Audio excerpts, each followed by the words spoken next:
Now joining us, Daniel Weeks, president of Americans for Campaign Reform. I feel that this conversation is going to take a couple of twists and turns. But Dan, welcome to the Young Turks. Thank you very much. All right, great to have you here. First, let's quickly talk about the scope of the problem.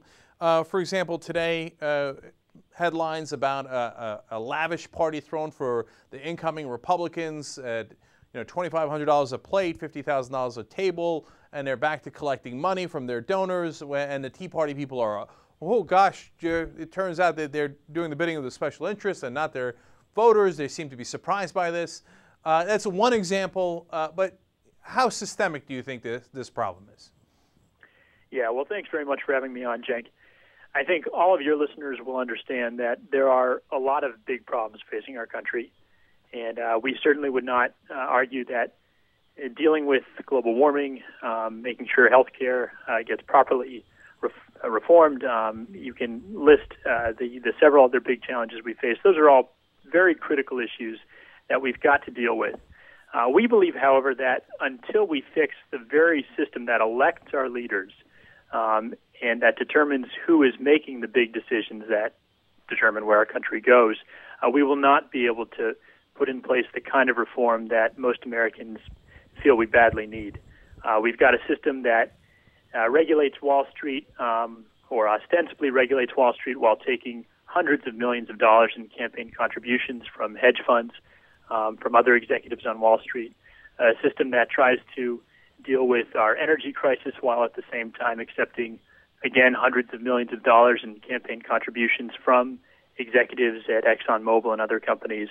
And you can go down the list of big challenges we face, and time and again, it's those very same vested interests that are working against the American people that are providing the money that gets our politicians in office, and we believe has a disproportionate influence in the policies that result. Dan, you don't have to convince me. I think that it's not just the number one issue, it's the only issue. So I'll pull a Vince Lombardi on this. It's not everything, it's the only thing.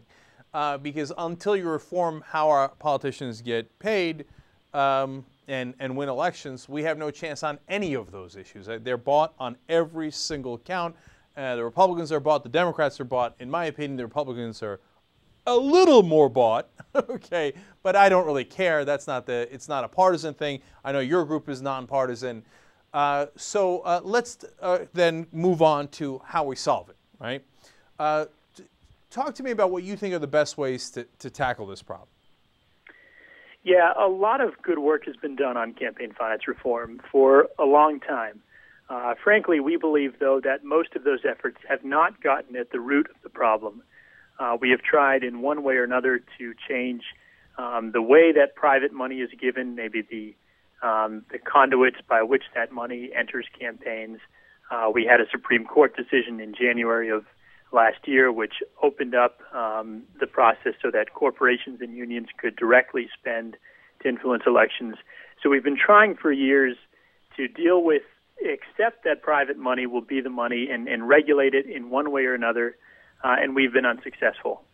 What we are arguing instead is that we change the very source of the money.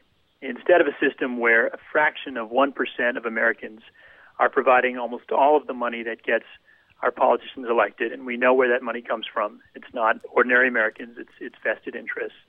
Instead of that private money system, we want to go to a much more broadly based system of small donations and matching public funds. So the idea is if a candidate agrees to take none of the private money, none of the big special interest money from Wall Street or K Street or what have you, and instead raises a large number of small checks from their constituents, we will match those dollars with public funds so that candidates are ultimately accountable to all of the American people. We pay their salaries in order to be sure that they work for us, but when it comes to getting them in office in the first place, it's the private interests that pay their way, and that has got to change. All right, so let me ask you a couple of quick follow-ups on that. How would it work? Let's say there's 10 of us who wind up raising enough money individually from the small, less than $100 donations to qualify to run.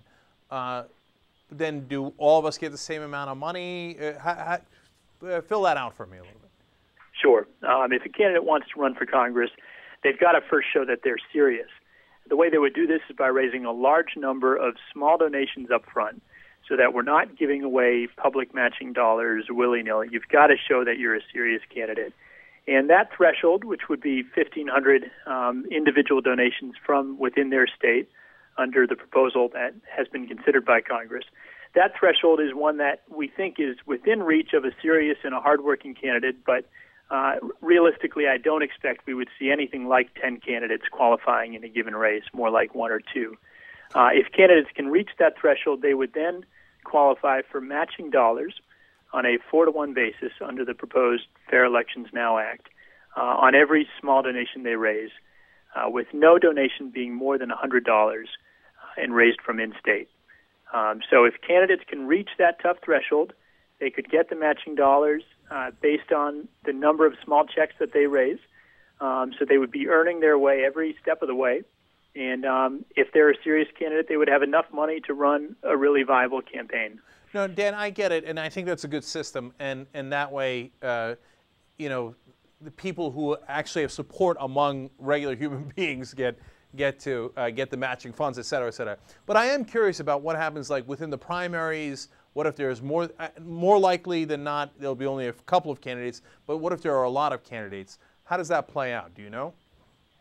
If there are a lot of candidates, then we say all power to them. You're going to have a really robust debate, and the voters are going to have a lot of choice.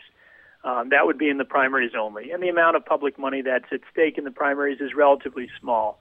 More money in the general for obvious reasons.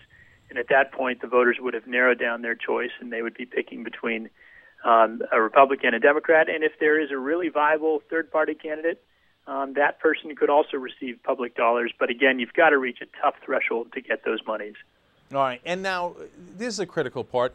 Has this worked before? I know that 8 states have tried it. Have they tried something very similar to this, and how well has it worked? It's a great question. This is not a new idea.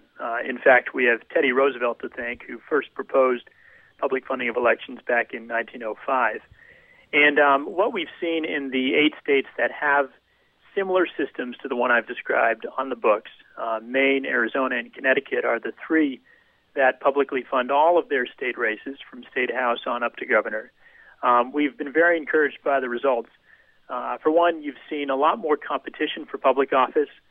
Typically, we would have a large number of races, up to half of the legislative seats going uncontested in a given election. Now those numbers are down to almost 0. So in almost every case, the voters have a choice where they often did not before. Although the system is voluntary, a candidate can still opt out and run with public money. We're seeing the large majority of candidates choosing to opt in. In the last several cycles, that number has been 3/4 or higher across these public funding states, candidates who are foregoing the private money and going with small donations and public funds instead. And that participation crosses party lines, roughly equal numbers of Republicans and Democrats, challengers, incumbents. So it's really something that the whole the spread of candidates has really embraced. And finally, and very encouraging to me, you're seeing a different crop of candidates running. We've seen a noticeable uptick in the number of women candidates who run with public funds, more women than men. We're seeing more minority candidates running. And so folks who may not have the typical base of support, may not be lawyers and have law partners on whom to draw, may not be corporate executives, they're able to go to their neighbors, knock on a lot of doors, raise a lot of small checks, and get the matching public dollars to run. So it's really starting to change the face of government in these states. And the policies that we're seeing, we believe, are far more accountable to the public interest. Dan, I want to go back to opting in, because that's very interesting. Now, they're opting in because they have the financial incentive, because you said matching funds of 4-to-1, right? So if they raise $10,000, all of a sudden they're going to have $40,000 if they meet the thresholds. Is that roughly right? The 4-to-1 match applies specifically to the federal bill. The city of New York has a similar, actually, a 6-to-1 match. And this program in the states, without getting too much into the weeds, provides lump sum grants.